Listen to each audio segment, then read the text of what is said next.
Existe una planta que alguna vez fue considerada un recurso estratégico. Los gobiernos construyeron centros de investigación para estudiarla. Los agricultores recorrían largas distancias hasta pueblos remotos solo para adquirir el inóculo inicial. Algunas comunidades incluso levantaron templos dedicados a quienes la descubrieron. Durante siglos, este organismo generó nitrógeno del aire, reemplazó enormes cantidades de fertilizante sintético y sostuvo sistemas agrícolas enteros a lo largo de Asia. Podía producir de 6 a 8 toneladas de biomasa con más de 100 kilogramos de nitrógeno en un solo mes en una sola hectárea. Científicos perforaron 400 metros de sedimento ártico y hallaron evidencia de que alguna vez creció tan abundantemente que pudo haber contribuido a enfriar el planeta entero. En abril de 2014, Inglaterra y Gales la declararon ilegal de vender. Los departamentos de agricultura ahora la clasifican como una amenaza invasora. Financian programas para erradicarla. Liberan agentes de control biológico para destruirla. Estiman que destinan cerca de 17 millones de libras al año solo para controlar su propagación. Esta planta todavía genera de 2 a 4 kilogramos de nitrógeno por hectárea por día mediante fijación atmosférica. Todavía produce hasta 50 toneladas de biomasa seca por año. Todavía contiene entre 20 y 30% de proteína. Y eso es precisamente por lo que tuvieron que reclasificarla, de fertilizante milagroso a peligro biológico. Esta es la historia de la azolla, el helecho acuático fijador de nitrógeno que se volvió demasiado peligroso para dejarlo existir. Establezcamos lo que no quieren que conectes. La azolla filiculoide se expande velozmente por los canales fluviales británicos. Obstruye desagües y aumenta el riesgo de inundaciones. El Centro para la Agricultura y las Ciencias Biológicas Internacionales publicó investigaciones que demuestran que fue introducida en Gran Bretaña a finales del siglo XIX para estanques ornamentales y acuarios. Para 2014, la prohibición de su venta se convirtió en ley. Esa es la narrativa oficial. Ahora pasemos a la realidad opuesta. En China y Vietnam, la azolla no fue un accidente. Fue cultivada deliberadamente como abono verde en sistemas de arroz durante siglos. El cultivo organizado documentado en Vietnam data del siglo XI. El uso en China se remonta cientos de años, al menos a la dinastía Ming. Las aldeas la trataban como propiedad intelectual. Los campesinos pagaban precios elevados por el inóculo de primavera. En algunos lugares, las comunidades supuestamente erigieron templos a los descubridores mitológicos de las técnicas de cultivo de la azolla. Si los gobiernos alguna vez financiaron centros de propagación y los agricultores trataban esta planta como algo tan valioso que inspiraba devoción religiosa, ¿por qué es ahora algo en lo que las naciones occidentales invierten recursos para destruir? La respuesta comienza por entender qué es realmente la azolla. La azolla es un helecho acuático que vive en simbiosis con cianobacterias fijadoras de nitrógeno, comúnmente identificadas en descripciones modernas de laboratorio como Anabaena azollae o Nostoc azollae. Esta asociación permite la fijación directa del nitrógeno atmosférico en la biomasa vegetal. No se aplica nitrógeno externo. El organismo literalmente lo extrae del aire. En sistemas de arroz inundado, se han reportado tasas de fijación de nitrógeno de 2 a 4 kilogramos por hectárea por día. No por temporada, por día. Eso es un flujo real de nitrógeno que ocurre diariamente sobre la superficie del agua. Las densas capas de azolla sombrean el agua, suprimiendo la germinación de malezas y reduciendo la pérdida por evaporación en los arrozales. Esto no es solo química. Es ingeniería ecológica que transforma físicamente todo el sistema del campo. Los primeros focos de cultivo estuvieron en la provincia de Giang en China y la provincia de Tai Binh en Vietnam. Para finales del siglo XIX, el cultivo se había extendido a lo largo del delta del Río Rojo, por las provincias de Guangdong y Fujian, hasta el distrito de Bengxiao cerca de los 28 grados de latitud norte en Zhejiang. El secreto no estaba en descubrir la planta. El secreto residía en la logística de supervivencia. La azolla debe mantenerse vegetativamente durante los periodos de verano y de invierno. Las aldeas que dominaban esas técnicas controlaban el suministro de inóculo de primavera. Por eso los agricultores viajaban para adquirir el material inicial. Por eso el conocimiento del cultivo se convirtió en poder localizado. Quien controlaba el inóculo, controlaba el suministro de nitrógeno para la producción de arroz. No se requerían insumos sintéticos. No había dependencia externa. Solo conocimiento biológico transmitido de generación en generación. Luego los gobiernos lo industrializaron. Hacia el final del periodo colonial de Vietnam, la soya se cultivaba en unas 40.000 hectáreas como abono verde invernal para el arroz de primavera. Para 1978, esa área supuestamente alcanzó las 700.000 hectáreas. En 1958, el gobierno de Vietnam estableció un centro de investigación de asoya en el Instituto de Investigación en Producción de Cultivos y construyó una red de extensión con más de 1.000 bases de producción de inóculo. China cultivaba asoya como abono verde en aproximadamente 1,3 millones de hectáreas de arroz. Esto no era experimentación marginal. Era infraestructura agrícola nacional construida alrededor de un helecho flotante. Traduzcamos eso en matemáticas de reemplazo de fertilizantes.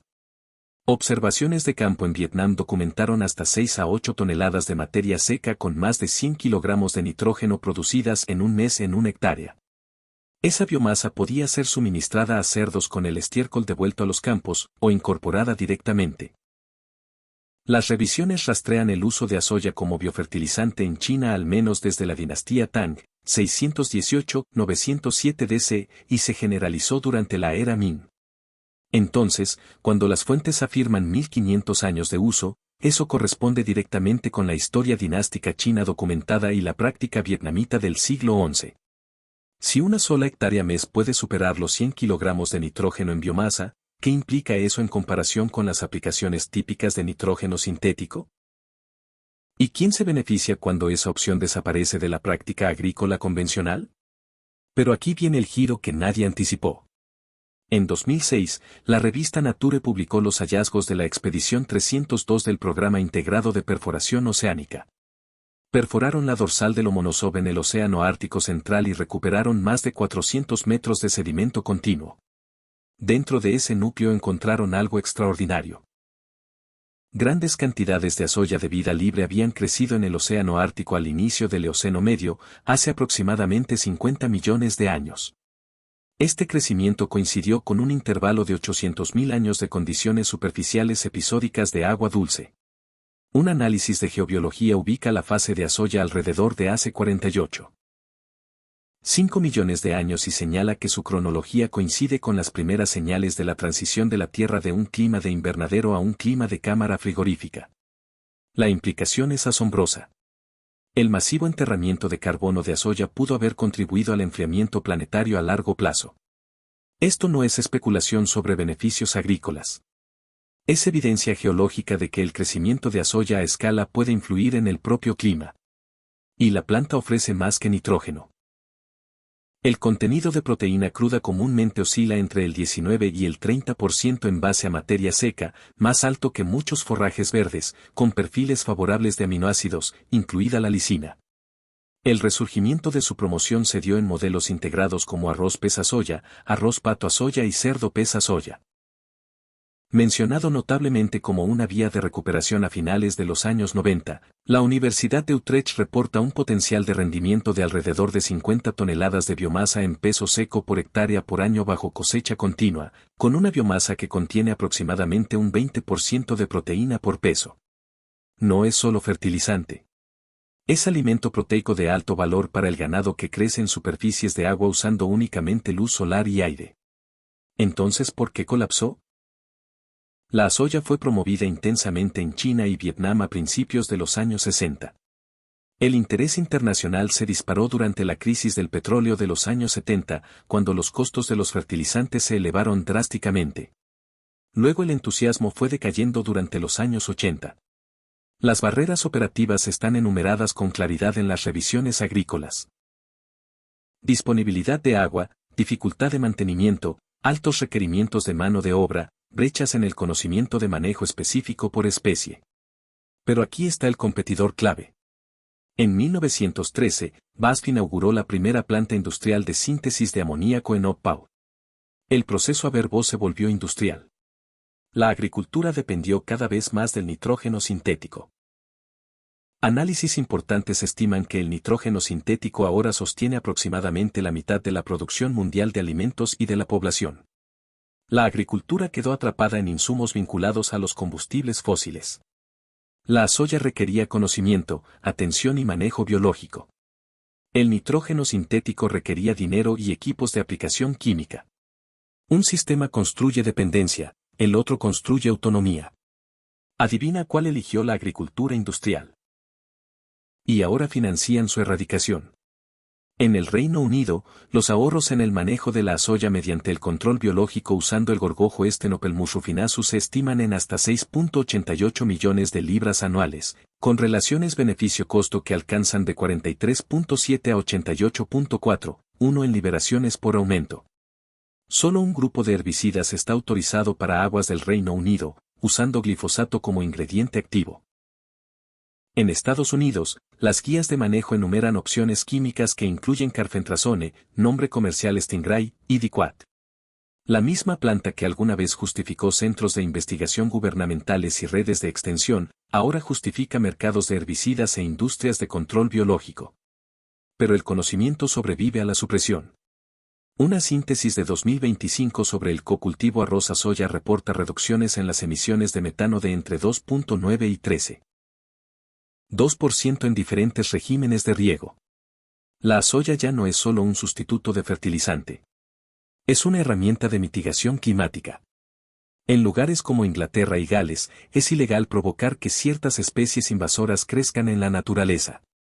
Por eso su uso requiere comprender el contexto legal local, no siembras clandestinas. Pero la cadena de evidencias es innegable. Si esta planta puede generar varios kilos diarios de nitrógeno, biomasa con 20 a 30% de proteína, aparece en núcleos de perforación climática ártica como agente de enfriamiento planetario, y reduce las emisiones de metano en sistemas de arroz, el misterio no es si funciona. El misterio es por qué ese conocimiento no es de dominio público. La soya revela lo que la agricultura industrial no puede tolerar. Un sistema biológico que produce fertilidad, proteína y beneficios climáticos sin pedir permiso, sin requerir patentes, sin generar dependencia química. Por eso los templos se convirtieron en prohibiciones. Por eso los centros de investigación se transformaron en programas de erradicación. No pueden mercantilizar lo que se reproduce libremente. Entonces reclasificaron la abundancia como invasión. Pero la planta sobrevive. El conocimiento persiste. Y ahora tú conoces la evidencia, es geológica. La historia está documentada.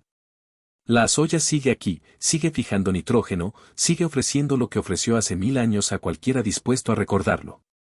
Si este video te abrió algo, suscríbete y activa la campana. Cada like y cada vez que lo compartes preserva esta evidencia.